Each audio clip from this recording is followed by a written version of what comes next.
वाले आशुतोष जी के साथ बैठने वाले जो लोग थे, वो जब खुद जेल जाएंगे तो वो बोलेंगे कि हम 150 दिन सरकार जेल के भीतर से चलाएंगे। उन्होंने कम से कम उनके प्रवक्ता ये मानते हैं कि आशुतोष एक ईमानदार, तटस्थ और निर्भीक पत्रकार। रुको जरा, सब्र करो। आशुतोष जी ने क्या कहा था, सुनिए। सरकार चलाना चाहिए। मैं चिल्ला चिल्ला के कह चुका हूं कि संविधान का खुला उल्लंघन है और अरविंद केजरीवाल को जेल जाने से पहले इस्तीफा देना चाहिए। फिर ये कह कि मैं जेल से सरकार चलाऊंगा, तो क्या केंद्र की सरकार चुपचाप बैठी देखती है? अब मैं आपसे एक सवाल पूछना चाहता हूं कि आप चाहते हैं आपका मुख्यमंत्री जेल के अंदर से सरकार चलाए, हाँ या ना? ये हुई ना बात। क्योंकि पिछले कई महीनों से मैं देख रहा हूं प्रधानमंत्री नरेंद्र मोदी, अमित शाह जी का खौफ खत्म होता जा रहा है। आज तक किसी मुद्दे पर मुझे इतनी पीड़ा नहीं हुई जितनी आज इस मुद्दे पर हो रही कि मुझे ये कहना पड़ रहा है कि मेरे देश के भ्रष्टाचारी नेताओं को अंदर जाते ही कुर्सी से उतार दो, और एक दूसरा पक्ष होगा जो कहेगा कि नहीं उन्हें बैठे रहने दो। ये क्रिमिनल लॉ नहीं है। और मैं पूछना चाहता हूं, जब केजरीवाल जेल गए तो तहसीन पूनावाला के कांग्रेस के साथी नाच रहे थे, और जब छत्तीसगढ़ के भूपेश बाघेल पर केस हुआ ईडी का तो आम आदमी पार्टी वाले नाच रहे थे। तो उन पे हो तो चमत्कार और दूसरों पे हो तो गुनहगार, इस प्रकार का कैसा चलेगा? सही। और ये कैसे दोस्त आशुतोष जी आपके, जो जेल जाने के बाद भी अपनी गद्दी छोड़ने को राजी नहीं थे? नमस्कार दोस्तों, स्वागत है हमारे YouTube channel the Raj debate पे। दोस्तों हम आपके लिए लेके आए आज का नया डिबेट वीडियो। यह वीडियो बहुत ही कमाल की बनी है, तो दोस्तों कृपया वीडियो को पूरा देखें और इसकी बिल्कुल ना करें। दोस्तों यह वीडियो होने वाली है शहजाद पूनेवाला वर्सेस आशुतोष का, जिसमें आप देखेंगे कि पत्रकार आशुतोष की कैसे पूनेवाला ने फाड़ के चार कर दिया है। आशुतोष से पूछे गए सवालों पर आशुतोष जैसे मीम सुनकर वायरल हुआ तो अरे छोड़ दो मुझे, वही वाली बातें फिर कहने लगे और अपने बातों से भागने लगे। लेकिन पूनेवाला ने अच्छे से ठोक दिया है उनको। आपने ये भी देखेंगे इसमें कि आशुतोष के फैक्ट को कैसे शहजाद पूनेवाले ने पानी से बहा दिया है। उनका फैक्ट पानी कम चाय लग रहा था, लेकिन आज पूनेवाला ने जब अपनी बातों को रखना शुरू किया तो आशुतोष की सारी हेकड़ी निकल गई। तो दोस्तों वीडियो बहुत ही कमाल की बनी है, तो कृपया वीडियो को पूरा देखें और इसकी बिल्कुल ना करें। और अगर वीडियो पसंद आए तो आप लाइक, शेयर और सब्सक्राइब जरूर से कर दें। हम मिलते हैं अभी आपसे थोड़ी देर में।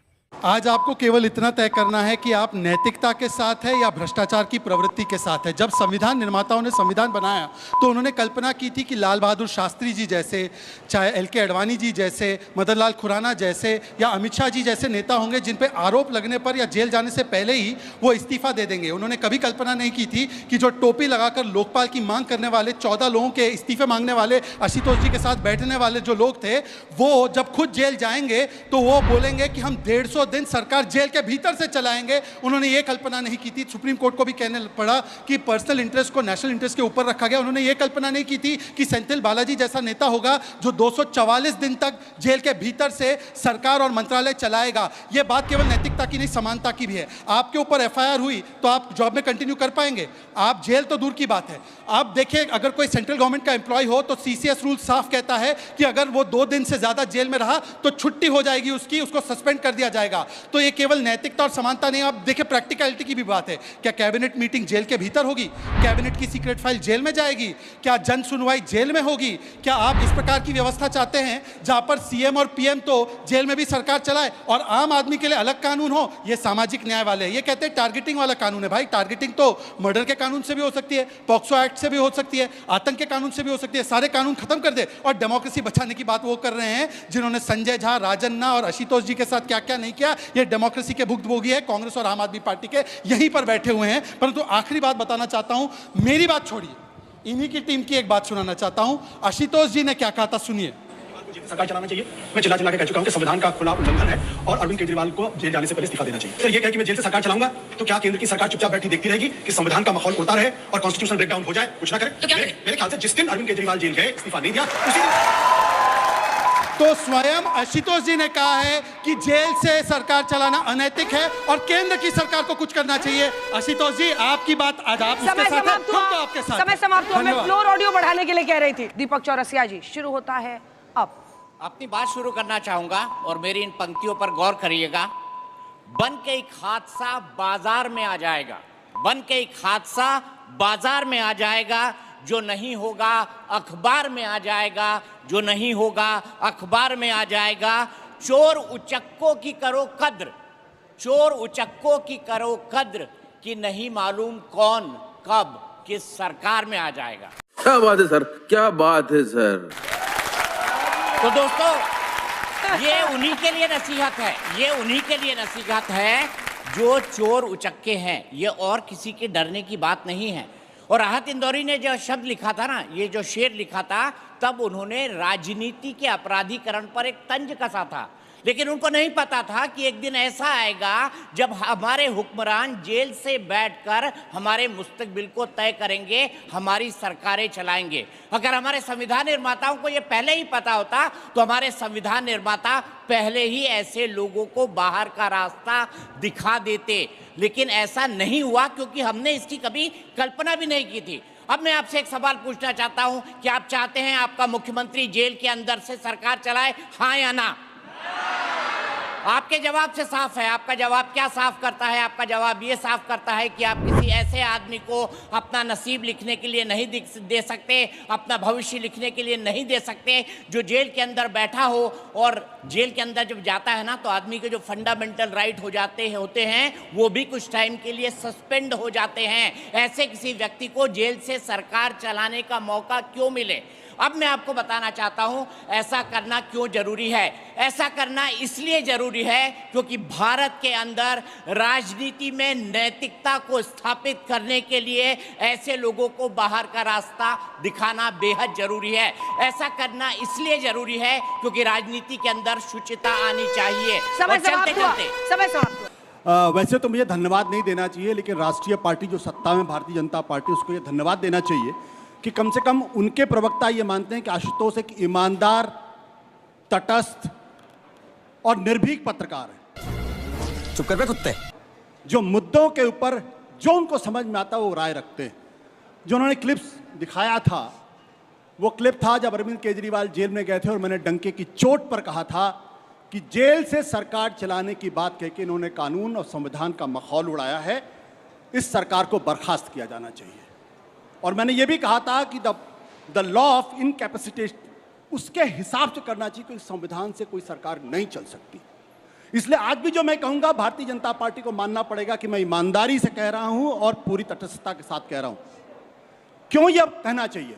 इसलिए क्योंकि पिछले कई महीनों से मैं देख रहा हूं प्रधानमंत्री नरेंद्र मोदी, अमित शाह जी का खौफ खत्म होता जा रहा। पूरी सरकार खौफ पे चल रही थी। जब वो खौफ खत्म होने लगा, तब आप एक ऐसा कानून लेकर आ रहे हैं जिसमें न केवल सहयोगियों को बल्कि विपक्षियों को भी आप डराना चाहते हैं और अपने हिसाब से सरकार चलाना चाहते हैं। क्यों? पिछले दिनों अगर आप देखिए सुप्रीम कोर्ट ने किस तरीके से टिप्पणियां की हैं। 7 अगस्त सुप्रीम कोर्ट ने कहा कि एनफोर्समेंट डायरेक्टोरेट एक ठग हो गया है। 5 अगस्त सुप्रीम कोर्ट ने कहा कि एक ऐसा पैटर्न हो गया है जहां पे तमाम जो एनफोर्समेंट डायरेक्टोरेट के लोग हैं, ये किसी के भी आरोप लगा के उनको जेल में डालते हैं। चल झूठा। 21 जुलाई सुप्रीम कोर्ट ने साफ तौर पे कहा है कि why are you being used. जब जिस सरकार के पास इस तरीके की एजेंसीज होंगी तो किसी भी को जेल में डाल के उसकी सरकार को बर्खास्त कर देंगे। और तो और प्रधानमंत्री जी ने जो कानून बनाया है उसमें अपने आप को काउंसिल ऑफ मिनिस्टर से ऊपर रखा है और कहा है कि मुख्यमंत्रियों को बर्खास्त करते समय the prime minister will advise to the president. Law क्या कहता है? With aid and advice of the council. First half में आपने देखा होगा किस प्रकार शहजाद पूनेवाला ने आशुतोष को फाड़ के रख दिया है। आशुतोष किसी भी बातों का जवाब नहीं दे पा रहे थे, बस वो मोदी मोदी मोदी करते रह गए और मोदी विरोधी बात करने लगे। लेकिन दोस्तों आपको पता है कि शहजाद पूनेवाला अपनी फैक्ट को लेके बहुत ही कमाल के फैक्ट रखते हैं और बहुत ही होशियार टाइप के प्रवक्ता भी हैं। शहजाद पूनेवाला के द्वारा सारी फैक्ट एकदम सच्चाई निकली, जिसपे क्या नाम आशुतोष ने अपने हाथ जोड़ के कहा, गुरु हैं आप। तो दोस्तों इस वीडियो में भी आप और देखेंगे बहुत ही कमाल की फैक्ट, तो कृपया वीडियो को पूरा देखें। Council of minister to the president, आप एड एंड एडवाइस छोड़ काउंसिल के ऊपर अपने आप। हर्षवर्धन त्रिपाठी, आपका 2 मिनट का समय शुरू होता है अब। सबसे पहले तो मुझे बड़ा आज बुरा लग रहा है, बहुत मैं शर्मिंदा हूं कि आज स्वतंत्रता के इतने वर्षों के बाद हमारे देश का नौजवान ऐसे बटा हुआ है। किस मुद्दे पर बटा हुआ है? कि भ्रष्टाचारी नेताओं को कुर्सी पर रहने दीजिए, जेल से शासन चलाने दीजिए। इसके लिए हमारे स्वतंत्रता सेनानियों ने इस देश को आजाद कराया था। इसके लिए हमें कहा था हमारे देश के स्वतंत्रता सेनानी आजाद कराते हैं और हमारे देश के नायक संविधान सभा में इस बात पर चर्चा करते हैं। संविधान सभा का मूल मुद्दा क्या था? हम जिस कॉन्स्टिट्यूशन की बार बार बात करते हैं और रंगों में बांट दिया है, नीला गमछा कहते हैं कि बाबा साहब अम्बेडकर का है, और जिस संविधान सभा में नायकों ने कहा we the people of India, हम भारत के लोग सबसे ऊपर है, ये बटा हुआ भारत हमें चाहिए। और उन भ्रष्टाचारियों के मुद्दे पर वो राजनीतिक अपराधों का मतलब हमें शर्म आती है। मुझे शर्म आ रही है कि आज इस मुद्दे पर हमारे देश का बौद्धिक वर्ग, हमारे देश का नौजवान, हमारे देश की बेटियां वो बटी हुई हैं। और उससे भी ज्यादा शर्म आती है कि जो लोग जिनके लिए हमने ये अधिकार तय किया था कि वो हमारे जनप्रतिनिधि के तौर पर जाएंगे और हमारे लिए नियम कानून अच्छे अच्छे बनाएंगे, उन्होंने अपने लिए भी पूरे नियम कानून बना लिए। अपने तो छोड़ ही दीजिए, आज कमाल की बात यही को कह रहे हैं कि सब कुछ मैनिपुलेट हो जाएगा, किसी को अंदर डाल दिया जाएगा। अरे फिर तो किसी को हत्या के अपराध में बंद करा दीजिए, फिर तो किसी को दुष्कर्म के अपराध में बंद करा दीजिए, और फिर बंद करा दीजिए अदालतों को, क्योंकि आपको संविधान, लोकतंत्र, न्यायालय इस पर भरोसा नहीं।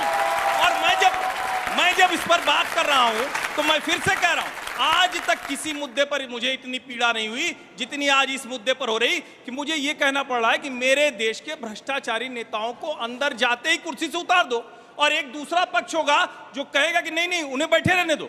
ये क्रिमिनल लॉ नहीं है, ये क्रिमिनल लॉ नहीं है। बात तो सही है। बस मैं एक ही बात करूंगा, अदालतों में अपराधी और देश के नेता, उसको तय करने का पैमाना अलग करिए, और फिर मैं कहूंगा गमछे एक होने चाहिए, अलग नहीं होने चाहिए। समय समाप्त हुआ। जो कहते हैं ईडी का मिसयूज हो रहा है, सुप्रीम कोर्ट में मामला गया कि ईडी सीबीआई मिसयूज हो रही है, 14 पार्टियां गई, कांग्रेस पार्टी भी शामिल थी। सुप्रीम कोर्ट ने बोला बिल्कुल नहीं हो रहा है। और मैं पूछना चाहता हूं, जब केजरीवाल जेल गए तो तहसीन पूनावाला के कांग्रेस के साथी नाच रहे थे, और जब छत्तीसगढ़ के भूपेश बागेल पर केस हुआ ईडी का तो आम आदमी पार्टी वाले नाच रहे थे। तो उन पे हो तो चमत्कार और दूसरों पे हो तो गुनहगार, इस प्रकार का कैसा चलेगा सैयारा याद, यह बताइए। दूसरी बात, दुरुपयोग की बात कर रही है, तो बताइए कि लालू जी सबसे पहले जेल कब गए? 96-97 यूपीए कांग्रेस की गवर्नमेंट थी। उसके बाद पहली बार कन्विक्ट कब हुए? 2013 यूपीए की गवर्नमेंट थी। कलमाडी जेल कब गए? जेएमएम के लोग कब कन्विक्ट हुए? 94 में कन्विक्ट हुए। डीएमके के लोग कब गए जेल? तो यूपीए और कांग्रेस की सरकार थी। इसके बाद उन्होंने कहा कि बीजेपी का मतलब है भ्रष्टाचारी जनता पार्टी। हमारे तो राष्ट्रीय अध्यक्ष ने इस्तीफा दिया था, आपका तो नाम है इंडियन नेशनल कांग्रेस नहीं। I need corruption, jeep scam से लेकर नेशनल हेराल्ड घोटाला। और आखिरी बात तो पूछना चाहता हूं कि इंदिरा गांधी थी जो कन्विक्ट हुई तो उन्होंने प्रधानमंत्री को बाहर निकाल दिया जुडिशियल रिव्यू से, और आज प्रधानमंत्री ने प्रधानमंत्री पद को अंदर डाला है। यह अंतर है प्रधानमंत्री मोदी में और इंदिरा गांधी जी में, यह अंतर है। ये हुई ना बात। मुझे कोई काउंटर नहीं करना है, मैं सिर्फ आशुतोष जी से एक सवाल पूछना चाहता हूं। आशुतोष जी, अगर किसी मुख्यमंत्री को जेल हो जाती है तो उसको उसके बाद सत्ता पर रहने का या मुख्यमंत्री पद पर काम करने का हक होना चाहिए या नहीं होना चाहिए, हाँ या ना? हाँ, जवाब चाहता हूं आपसे। मेरा जवाब तो सजाद पूनावाला ने दे दिया, वो ऑडियो क्लिप करके। नहीं, तो फिर उसके बाद बहस आगे बढ़ती नहीं है, बहस आगे बढ़ती नहीं है। जब आप कह रहे हैं कि सत्ता पर बैठने का कोई हक नहीं है, उसके बाद ये बहस आगे बढ़ती ही नहीं है। जब आप खुद मानते हैं कि ऐसे किसी व्यक्ति को सत्ता पर बैठने का हक नहीं है जो जेल के अंदर बैठा हो, उसके बाद इस पॉइंट पर बहस करने की आपकी कोई मोरल अथॉरिटी बनती ही नहीं है, मेरा ये कहना है। ये बड़ी अच्छी बात कही आप। बिल्कुल। चलिए, अब आपका इस विषय पर बोलने का 1 मिनट का समय, आप ही के आर्ग्यूमेंट से आप ही को घेर रहे हैं वो। अब 1 मिनट का समय आपका शुरू होता है अब। महत्वपूर्ण बात क्या है, कानून क्यों बनता है? जब कोई पैटर्न इमर्ज करता है। कितने ऐसे मुख्यमंत्री हैं जिन्होंने अरेस्ट होने के बाद जेल से सरकार चलाई? कितने ऐसे? सिर्फ एक, उनका नाम क्या है? अरविंद केजरीवाल। जब जयललिता जेल गई उन्होंने इस्तीफा दिया जाने के पहले, लालू प्रसाद यादव ने जाने के पहले इस्तीफा दिया। आप सिर्फ एक बहाना लेकर इस देश के पूरे ज्यूरिस्प्रूडेंस को सिर के बल खड़ा कर देना चाहते हैं, क्योंकि आज आपकी राजनीति कमजोर हो रही, और जितने लोग सत्ता के साथ हैं उनकी कोई क्रिमिनलिटी नहीं है। वो मुख्यमंत्री के पद पर बने हुए हैं, वो आपके कैबिनेट मिनिस्टर में बैठे हुए हैं, उनके खिलाफ कोई कार्रवाई नहीं होगी, उनको अपने साथ रखेंगे। 26 केसेस हैं जब लोगों ने अपनी पॉलिटिकल पार्टी बदल के बीजेपी में आए, उनके साथ आए। 23 के खिलाफ केस या तो कमजोर कर दिए गए या केस खत्म कर दिए गए। आज की तारीख में जज साहब हमारे साथ मौजूद हैं, 2/3 से ज्यादा विचाराधीन कैदी जेल के अंदर हैं, 2/3 से ज्यादा। उनकी जिंदगियां बर्बाद हो रही हैं, इसके लिए कौन जिम्मेदार है? कोई है जिम्मेदार इसके लिए? हम उनके बारे में समय समाप्त हो गया, समय समाप्त हो गया। लेकिन मैं कोई सवाल पूछना, आप लोगों को सवाल पूछेंगे, उसी में बोल लीजिएगा। सवाल कुछ पूछिए भाई आप लोग इनसे। कुछ दलीलें जो ये दे रहे हैं, आपको लग रहा है उसमें दम है, या कोई काउंटर क्वेश्चन आप करना चाहते हैं सर? कि जब 24 घंटे के अंदर या 48 घंटे के अंदर कोई पब्लिक सर्वेंट सस्पेंड होता है तो उसको सस्पेंड कर देते हैं अगर किसी केस में अरेस्ट होता है। तो इसमें अगर कोई मुख्यमंत्री ऐसे, आप बेशर्मी इतनी पीक पे पहुंच गई है कि 48 घंटे बाद भी अगर वो मुख्यमंत्री इस्तीफा नहीं देता तो क्या करें? फिर कानून तो लाना पड़ेगा। जब अरविंद केजरीवाल का सवाल आया था, मैंने भारतीय जनता पार्टी की सरकार को चुनौती दी थी कि यहां पे संविधान के हिसाब से सरकार नहीं चल सकती, लिहाजा बर्खास्त किया जाए, लेकिन नहीं बर्खास्त किया उसके लिए नियम बनाना होगा ना, वही तो कानून नियम बन रहा बन है। गया, नियम बन गया, नियम बन गया तो आप विरोध कर रहे हैं, नियम बन गया तो आप विरोध कर रहे हैं। ये कौन सा लॉजिक हुआ? कौन से कानून से बर्खास्त करेंगे? मैं बताता हूं कौन सा कानून। धारा 356 यही लगता है ना। जब संविधान का ब्रेकडाउन हो जाता है, जब एक मुख्यमंत्री जेल में चला गया, जेल से चलाने की सरकार कर रहा है, तो ब्रेकडाउन ऑफ द कॉन्स्टिट्यूशन है या नहीं है? नहीं है या नहीं है? डिफरेंट मुद्दा है। नहीं। आज जिस लॉजिक पर आप आर्ग्यू कर रहे हैं, आप मैं भी अपनी बात ठीक है, उनको बोलने दीजिए। आप आज जिस लॉजिक पर आर्ग्यू कर रहे हैं कि ये कानून बनाना गलत है, उस वक्त पर आप ही सबसे पहले आगे होके बोलते थे। और ये कैसे दोस्त आशुतोष जी आपके, जो जेल जाने के बाद भी अपनी गद्दी छोड़ने को राजी नहीं थे? ये आपका उनके साथ इलू क्या था, ये भी बताइए। ये इलू क्या था उनके साथ? अरे इलू तो पार्टी के टिकट से चुनाव लड़े हैं भाई। हमारा इलू सिर्फ अरविंद केजरीवाल से नहीं था। हमारा इलू अरविंद केजरीवाल से बहुत पहले 1995 से दीपक चौरसिया के साथ भी था। हाँ बिल्कुल, आई लव यू दीपक, वो भी है 1995 से। मैं जो बात कहना चाहता हूं, उस बात को मुझे लगता है गंभीरता से लेना चाहिए। 19 साल तक बॉम्बे ब्लास्ट के लोग जेल में रहे। हाईकोर्ट कहता not a whisper of evidence. ठीक है, क्यों? जल्दी क्योंकि ऐसा कानून बनाया था जिसमें आप बेल मिल ही नहीं सकती। उसका इससे क्या लेना देना? दिक्कत इसका नहीं, दिक्कत ये कि इस देश क्या लेना देना? उस केस का इससे क्या लेना देना? दिक्कत क्या है? इस देश के बड़े बड़े कुर्सियों पर बैठे हुए लोग दिल से इतने बेईमान, इतने इमोरल हैं कि कानून बनाना चाहते हैं अपनी सत्ता को बढ़ाने के लिए। जाना था जापान, पहुंच गए चीन, समझ गए ना? मतलब कहाँ चले गए आप?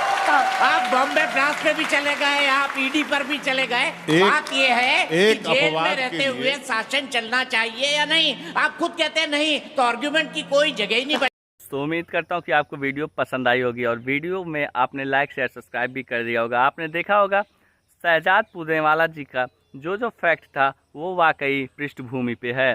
पृष्ठभूमि मतलब वो तथ्यों के साथ सारी जो भी फैक्ट थे सबको रखते गए। पार्टी के एक काम, एक फैक्ट को वो सच्चाई से सामने लाते गए। सच्चाई तो ये है दोस्तों कि भाजपा के शीर्ष नेतृत्व में जो हिंदूवादी और जो भगवा विचारधारा है वो प्रदर्शित करती है कि भारत को अगर कोई चला सकता है तो भाजपा ही चला सकती है। तो दोस्तों, अगर आप भी भगवा शेर हैं और आपके अंदर भी सनातन खून जिंदा है तो चैनल को लाइक शेयर सब्सक्राइब जरूर से ज़्यादा करें। हम देखना चाहते हैं कितने हमारे यहाँ सनातनी शेर हैं जो हमारे चैनल को सपोर्ट करेंगे। जय हिंद, जय भारत, जय सनातन धर्म। हम मिलते हैं आपसे किसी और नए वीडियो में।